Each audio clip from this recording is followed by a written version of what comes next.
Capítulo 5. A segunda linguagem do amor. Qualidade de tempo. Era o meu dever perceber qual a primeira linguagem do amor de Betty Jo, logo no início, pelo que ela me disse naquela noite de primavera quando os visitei em Little Rock. Bill é um bom provedor, mas não gasta tempo algum comigo. Do que me servem a casa, o carro novo e as demais coisas se não os curtimos juntos? O que ela desejava? Ter um tempo de qualidade com seu marido. Ela queria que ele focalizasse nela sua atenção, que lhe dedicasse mais tempo e pudessem realizar algumas atividades juntos. Quando digo qualidade de tempo, desejo afirmar que você deve dedicar a alguém sua inteira atenção, sem dividi-lo. Não significa sentar no sofá e assistir televisão. Quando o tempo é gasto dessa forma, quem recebe a atenção são as estações de TV, e não o cônjuge. O que pretendo afirmar é algo como sentar-se ao sofá com a televisão desligada, olhar um para o outro e conversar, no processo de dedicação mútua. É dar um passeio juntos, só os dois. É ambos saírem para comer fora. É um olhar nos olhos do outro e conversar. Você já percebeu que nos restaurantes é perfeitamente possível notar a diferença entre um casal de namorados e um de casados? Os namorados miram-se nos olhos e batem papo. Os casados sentam-se à mesa e olham ao redor do restaurante. Pode-se dizer que foram ali apenas para comer. Quando me sento ao sofá com minha esposa e dedico-lhe 20 minutos de minha inteira atenção, e ela faz o mesmo por mim, concedemos um ao outro 20 minutos de nossa existência. Nunca mais teremos aquele tempo novamente. Entregamos ali parte de nossas vidas um ao outro. Esse é um poderoso comunicador do amor emocional. Um único remédio não pode curar todas as enfermidades existentes. Em meu aconselhamento para Bill e Betty Jo, cometi um erro muito sério, pois afirmei que palavras de afirmação teriam o mesmo significado para os dois. Esperava com isso que, se cada um deles desse ao outro uma afirmação verbal, o clima emocional mudaria e ambos sentissem-se amados.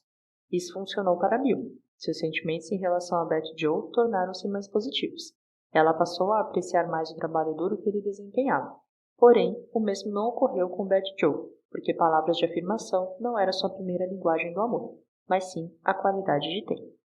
Peguei novamente o telefone, liguei para Bill e agradeci-lhe o esforço feito nos últimos 2 meses. Disse-lhe que ele fizera um bom trabalho ao dizer palavras de afirmação para Betty Jo, e ela as ouviu. Ele me disse: "Mas Dr. Chapman, ela ainda continua triste. Acho que as coisas não melhoraram muito para ela." E eu lhe respondi: "Você tem razão, Bill, e acho que sei o porquê.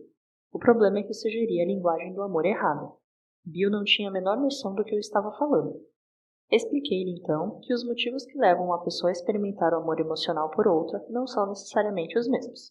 Ele concordou comigo que a sua linguagem do amor era realmente palavras de afirmação. Contou-me, então, que desde menino isso era importante para ele, e ele estava contente ao ouvir Betty Jo expressar apreciação pelas coisas que ele fazia.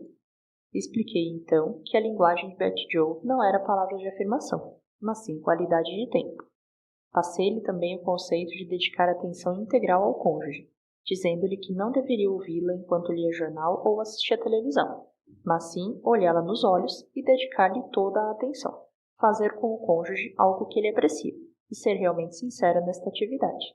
Ele então me disse: "Algo como ir com ela a um concerto?" As luzes começavam a brilhar em Little Rock. Dr. Chapman, ela sempre reclamou disso. Nós não temos atividades em comum.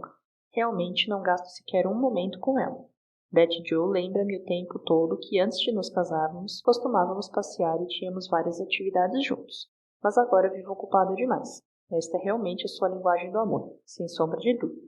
Mas, o que eu posso fazer se meu trabalho realmente exige muito de mim? Pedi-lhe então que me falasse sobre seu serviço. Por 10 minutos, ele me contou a história de como subir os degraus de sua firma, de quão arduamente trabalhara para isso e orgulhava-se de seus feitos. Falou-me também de seus planos futuros e que, pelos seus cálculos, dentro de 5 anos, chegaria ao posto que sonhava. Perguntei-lhe então: "Você quer chegar lá sozinho ou deseja a companhia de Betty Jo e de seus filhos?" "Quero que eles estejam comigo. É por isso que sofro tanto quando ela reclama do tempo que gasto no serviço. Realizo o que faço por nós. Quero que ela participe disso." Mas Betty insiste em reagir negativamente. Você começa a entender o porquê dela ser tão negativa, Bill? A linguagem do amor de Betty Jo é qualidade de tempo. Você lhe dedica tão pouco tempo que o tanque do amor dela está vazio. Ela não sente segurança em seu amor. Por isso, em sua mente, ela rejeita o que o afasta dela, ou seja, seu trabalho. Ela realmente não odeia sua profissão. Ela detesta o fato de sentir tão pouco amor de sua parte. Só há uma solução para isso, Bill, e o preço é alto. Você terá de arrumar um tempo para gastar com Betty Joe.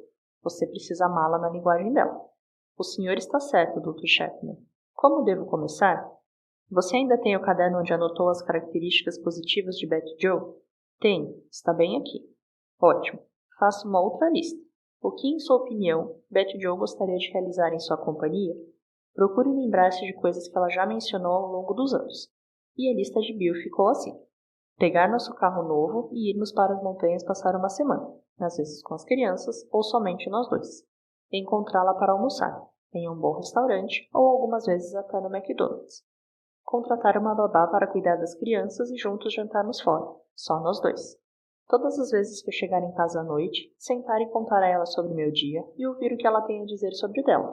Ela não gosta que eu veja televisão ou leia quando conversamos. Gastar um tempo com os filhos e discutir a vida escolar deles.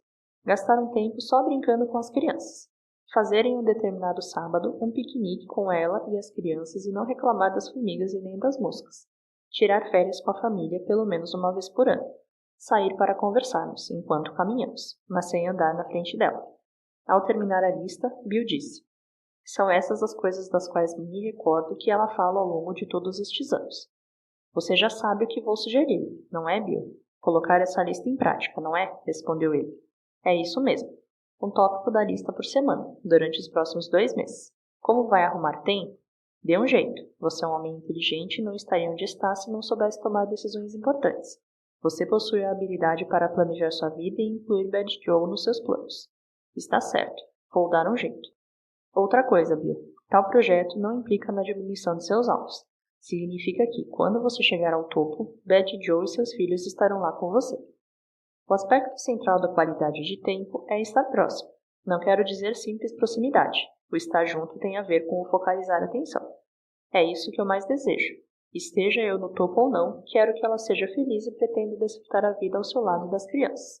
E os anos se passaram. Bill e Betty Joe chegaram ao topo, apesar de um pequeno revés na vida, graças à linguagem do amor. O mais importante, porém, é que alcançaram a vitória juntos. Os filhos já deixaram o ninho e eles concordam que vivem os melhores anos de suas vidas. Bill tornou-se um sincero apreciador de concertos e Betty Joe aumentou a lista dos tópicos que aprecia no esposo. Ele não se cansa de ir ao teatro, começou recentemente sua própria companhia e está novamente próximo ao topo. Seu trabalho já não é uma ameaça para Betty Joe. Ela está animada e encoraja-o bastante. Ela sabe que está em primeiro lugar na vida do marido. Seu tanque de amor está cheio e, se começar a esvaziar, ela sabe que uma simples solicitação sua fará com que Bill conceda-lhe atenção irrestrita. Estar juntos. O aspecto central da qualidade de tempo é estar sempre juntos. Não quero dizer simples proximidade. 2 pessoas sentadas em uma mesma sala são próximas, mas não necessariamente juntas. O estar junto tem a ver com o focalizar a atenção. Quando o pai está sentado no chão e brinca de bola com seu filho de 2 anos, sua atenção está focalizada na criança e não na bola. Naquele momento, por mais breve que seja, enquanto durar, eles estão juntos. Se, no entanto, o pai fala ao telefone enquanto chuta a bola para o filho, sua atenção está dividida. Há maridos e esposas achando que gastam o tempo juntos, mas na realidade simplesmente vivem próximos. Estão na mesma casa, ao mesmo tempo, mas não estão juntos. Um marido que assiste a uma sessão de esportes na televisão, enquanto conversa com a esposa, não lhe concede qualidade de tempo, pois ela não recebe sua atenção total. Dedicar qualidade de tempo não significa olhar nos olhos um do outro o tempo todo. Quer dizer fazer coisas juntos e conceder atenção total a quem está conosco. A atividade com a qual nos envolvemos é secundária. A importância é emocional e refere-se à atenção total que concedemos e recebemos. A atividade em si é um veículo que proporciona o sentimento da interação. O que é importante no fato do pai chutar a bola para o filho de 2 anos não é a atividade em si, mas as emoções suscitadas entre os dois. Da mesma forma, marido e esposa que jogam tênis juntos, a verdadeira qualidade de tempo focaliza não o jogo em si, mas o fato de que fazem algo em companhia um do outro. O importante é o que ocorre a nível emocional. Investir o tempo juntos em uma atividade em comum significa que nos importamos um com o outro, apreciamos estar próximos e gostamos de fazer coisas em conjunto. Conversa de qualidade. Como as palavras de afirmação, a linguagem da qualidade de tempo também possui vários dialetos. Um dos mais utilizados é o da conversa de qualidade. Afirmo com isso a existência de um diálogo acolhedor onde duas pessoas compartilham experiências, pensamentos, emoções e desejos, de forma amigável e em um contexto sem interrupções. A maioria das pessoas que reclamam que seus cônjuges não conversam, raramente não toma parte em um diálogo mais íntimo. Se afirmam isso é porque nada falam, de forma literal. Querem dizer que se a primeira linguagem do amor de seu cônjuge for qualidade de tempo, esse tipo de diálogo é importantíssimo para a sua parte emocional, no que diz respeito a sentir-se amado. Conversa de qualidade é bem diferente da primeira linguagem do amor. Palavras de afirmação focalizam o que afirmamos, ao passo que conversa de qualidade focaliza o que ouvimos. Se externo meu amor por você, através da qualidade de tempo, e gastamos esse tempo juntos, significa que este propósito estará em fazer você vir à tona, ouvir atentamente o que pretende dizer. Farei perguntas não por obrigação, mas com o desejo genuíno de entender seus pensamentos, sentimentos e desejos. Conheci Patrick quando ele tinha 43 anos e estava casado há 17. Lembro-me bem dele porque suas primeiras palavras foram dramáticas. Ele se sentou na cadeira de couro de meu escritório e, após uma breve apresentação, inclinou-se para a frente e disse, tomado de grande emoção: Dr. Chapman, tenho sido um idiota, um perfeito idiota. Perguntei-lhe: o que me fez chegar a essa conclusão? Tenho 17 anos de casado e, de repente, minha mulher me deixou. Só agora pude perceber como sou idiota. Ao ouvir suas palavras, mantive minha pergunta inicial. De que forma você acha que tem sido um idiota? Deixe-me explicar. Minha esposa chegou em casa após um dia de trabalho e contou-me que estava passando por alguns problemas em seu emprego. Eu a ouvi e disse-lhe o que ela deveria fazer. Eu sempre lhe dei conselhos.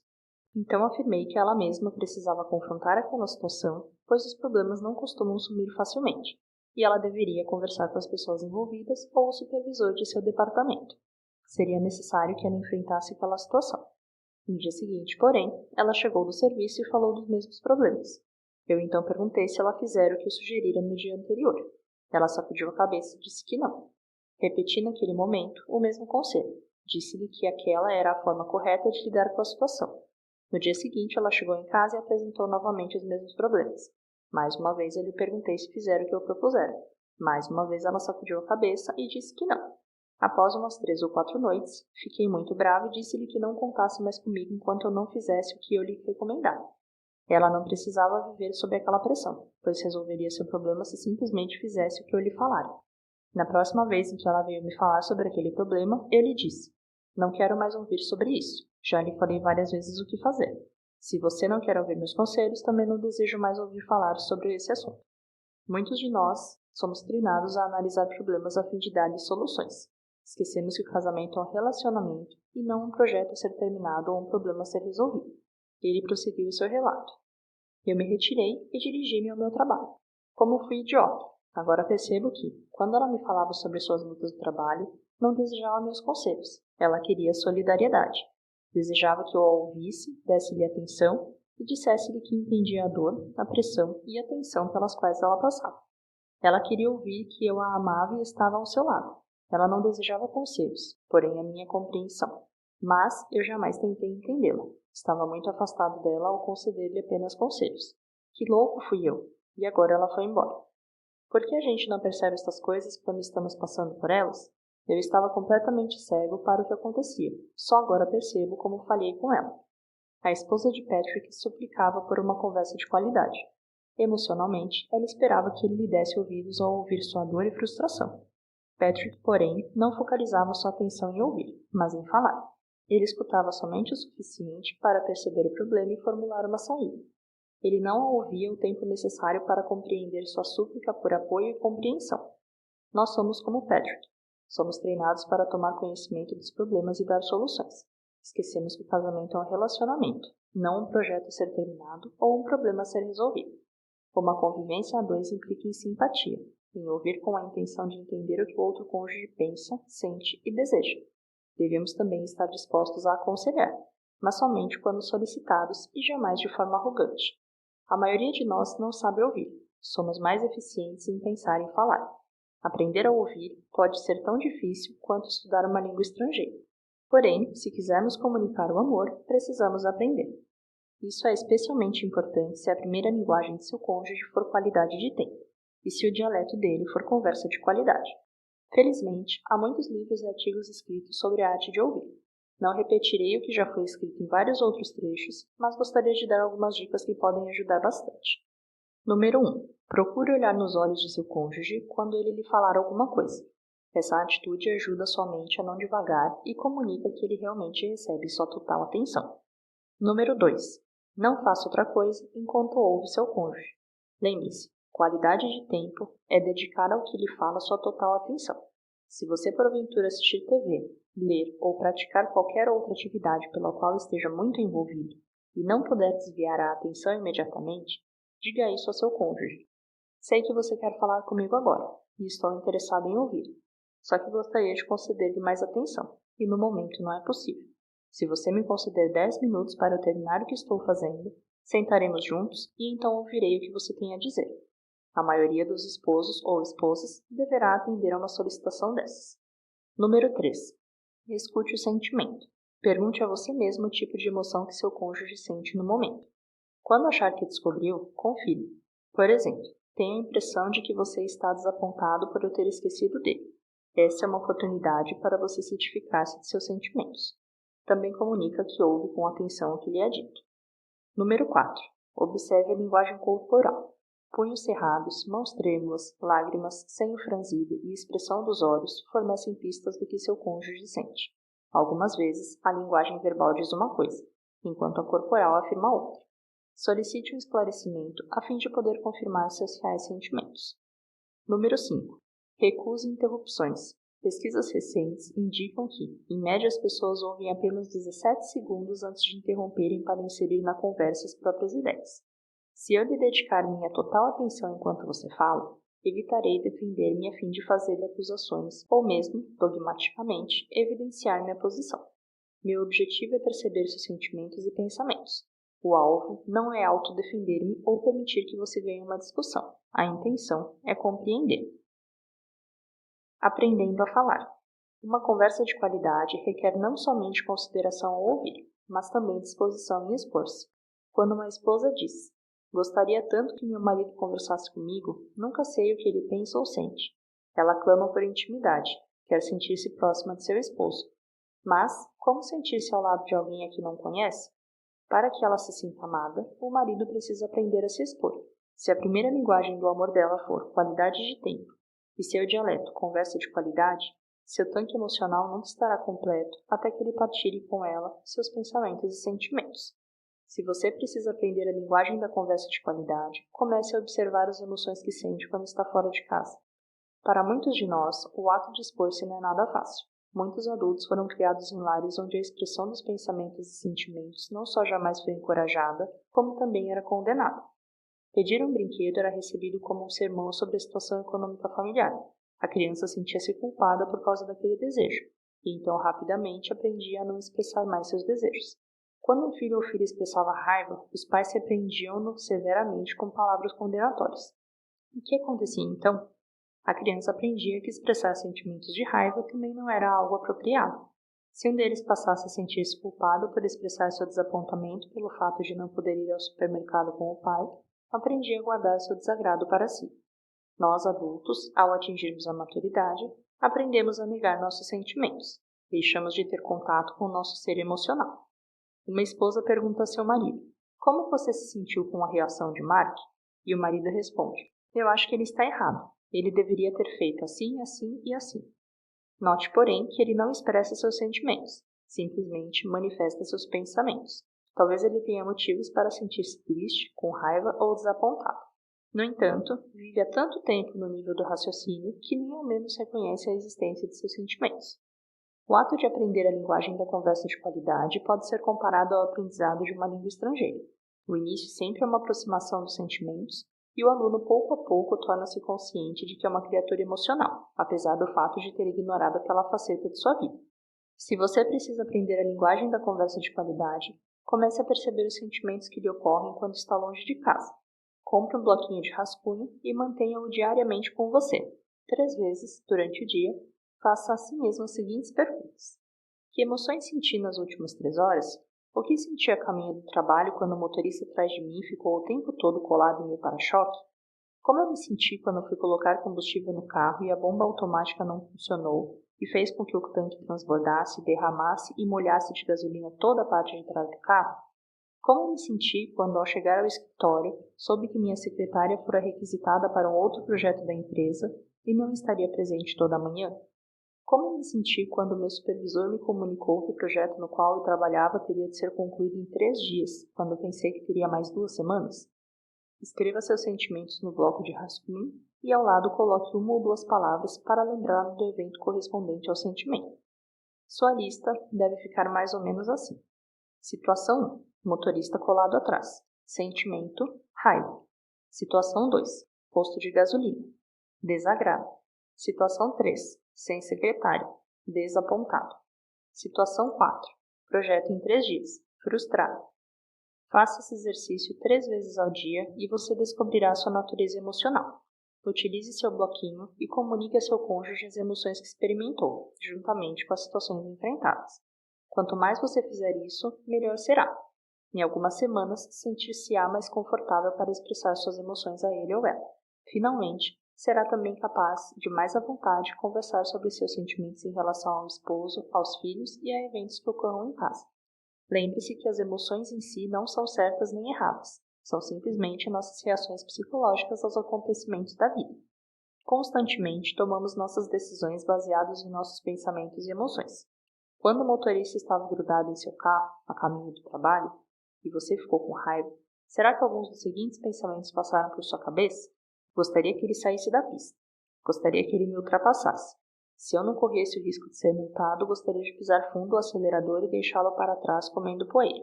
Gostaria de dar uma boa freada de forma que ele entrasse com tudo na traseira do meu carro e a seguradora tivesse de me dar um carro novo. Talvez eu deva sair para a direita e deixá-lo passar. Você, eventualmente, tomou alguma dessas decisões, ou outro motorista reduziu a marcha, ou ultrapassou seu carro e você conseguiu chegar seguro ao trabalho. Cada evento de nossa vida gera emoções, pensamentos, desejos e também ações. A expressão desse processo chamamos de autorrevelação.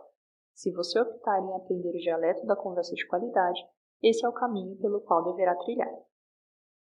Tipos de personalidade. Nem todos estamos desconectados de nossas emoções, mas quando o assunto vem à tona, todos somos afetados por nossa maneira específica de ser. Tenho observado 2 tipos básicos de personalidade.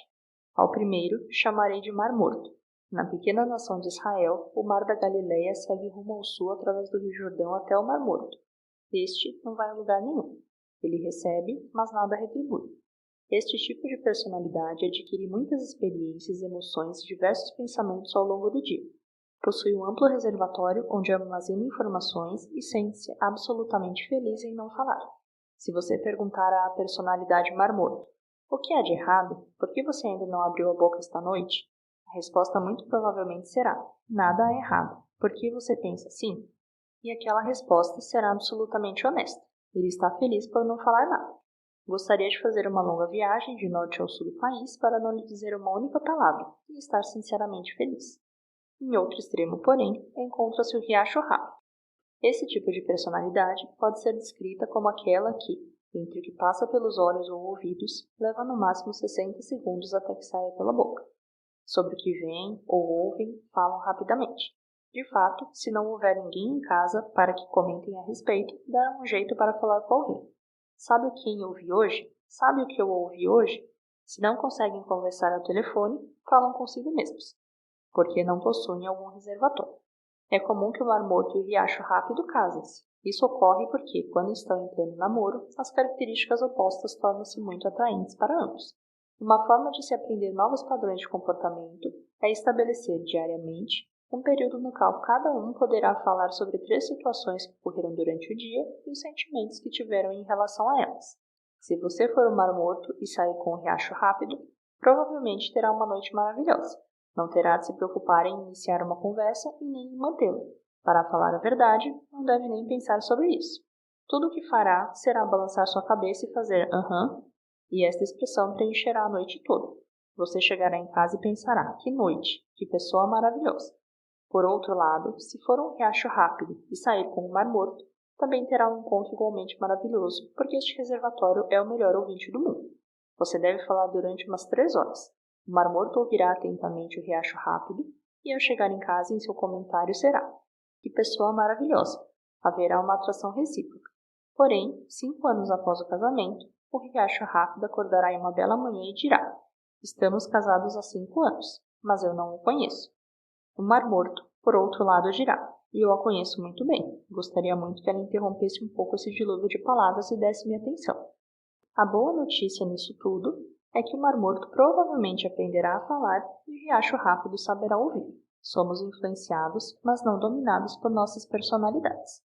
Uma forma de se aprender novos padrões de comportamento é estabelecer diariamente um período no qual cada um falará sobre 3 situações que ocorreram durante o dia e os sentimentos que tiveram em relação a elas. Chame esse método de dose mínima diária para um casamento saudável. Se você começar com esse período em algumas semanas ou meses, a conversa de qualidade fluirá mais livremente entre vocês. Atividades de qualidade. Atividades de qualidade. Além da linguagem básica do amor qualidade de tempo, que é dedicar total atenção ao seu cônjuge, há um outro dialeto que se chama atividades de qualidade. Em um recente seminário sobre casamento, pedi que os casais completassem a seguinte sentença: sinto mais amor por meu cônjuge quando... Veja as respostas dadas por um jovem marido casado há 8 anos. Sinto-me mais amado por minha esposa quando exercemos atividades em conjunto, ou seja, coisas que eu gosto de fazer e ela também aprecia. Dessa forma, conversamos mais. É como se estivéssemos namorando outra vez. Essa é uma linguagem típica de pessoas cuja primeira linguagem do amor é qualidade de tempo. A ênfase é dada no estarem juntos, em realizarem ao lado um do outro as mesmas atividades e em dedicarem atenção total às suas necessidades. Entende-se por atividades de qualidade qualquer coisa pela qual um ou os dois se interessem. A ênfase não está no que se faz, mas no porquê decidiu se realizá-lo. O objetivo é terem uma experiência juntos e terminá-la de forma a afirmarem: ele ou ela se interessa por mim. Ele quis fazer comigo algo que eu apreciava e realizou-o como uma atividade muito positiva.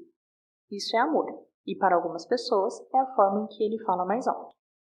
Tracy cresceu em meio a concertos. Em toda sua infância, a casa sempre esteve repleta de música clássica. Pelo menos uma vez ao ano, ela acompanhava seus pais a um festival. Larry, por outro lado, gostava de música country. Ele nunca foi a um concerto e seu rádio estava sempre ligado em estações de música popular.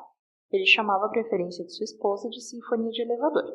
Se ele não tivesse se casado com Tracy, teria atravessado sua vida sem jamais assistir a um concerto. Antes do casamento, enquanto atravessava a fase da paixão obcecada, ele chegou até a assistir a alguns espetáculos musicais. Porém, mesmo apaixonado, ele perguntou se ela chamava aquilo de música. Após o casamento, decidiu que nunca mais sairia de casa para ouvir um concerto. No entanto, quando anos mais tarde descobriu que qualidade de tempo era a primeira linguagem do amor de Tracy e ela apreciava de forma especial o dialeto das atividades de qualidade, quis acompanhá-la e o fez entusiasmado. Seu propósito era claro. Ele não ia para assistir ao concerto, mas para demonstrar amor a Tracy e falar alto em sua linguagem. Com o passar do tempo, chegou a apreciar os concertos e, ocasionalmente, a deleitar-se com um ou 2 movimentos. Talvez ele nunca se torne um amante de música erudita, mas, provavelmente, diplomou-se em demonstrar amor à sua esposa. Um dos pontos positivos das atividades de qualidade é que elas possibilitam o armazenamento de um banco de memórias o qual podemos nos reportar pelos anos futuros. Entre as atividades de qualidade, citamos plantar um jardim, descobrir e ir a liquidações, colecionar antiguidades, ouvir música, fazer piqueniques, caminhar, lavar o carro juntos durante o verão, etc. Essas atividades limitam-se apenas pelo interesse e desejo de tentar, ou não, novas experiências. Os ingredientes especiais para uma atividade de qualidade são: número 1. Desejo de fazê-la, proveniente de um dos dois. Número 2. O outro está disposto a executá-lo. Número 3. Ambos estarem conscientes porque devem realizá-lo, expressar amor de forma a permanecerem juntos. Um dos pontos positivos das atividades de qualidade é que elas possibilitam o armazenamento de um banco de memórias ao qual podemos nos reportar pelos anos futuros. Feliz é o casal que se lembra de uma caminhada feita pela manhã ao longo da praia, de uma árvore plantada no jardim, do tempo em que colocaram iscas para acabar com as formigas no pomar, do projeto de pintura dos quartos, da noite em que foram juntos ter aulas de patins e um deles caiu e quebrou a perna, dos passeios pelo parque, dos concertos, dos recitais. E como esquecer do tempo gasto apreciando uma cascata após a longa caminhada de bicicleta até encontrá-la, Podem até sentir os respingos que caíram em seus rostos. Essas são memórias de amor, especialmente para aquelas pessoas cuja primeira linguagem for qualidade de tempo. E como achar tempo para tais atividades, especialmente se ambos trabalham fora? Achamos a ocasião da mesma forma que a encontramos para almoçar e jantar. Por quê? Porque são tão essenciais para o nosso casamento como as refeições o são para a nossa saúde. Isso é difícil? É preciso planejamento? Sim. Implica em que tenhamos de abrir mão de algumas atividades particulares? Talvez. Significa que faremos algumas coisas que particularmente não apreciamos? Certamente. Será que compensa? Sem sombra de dúvida. O que posso aprender com isso?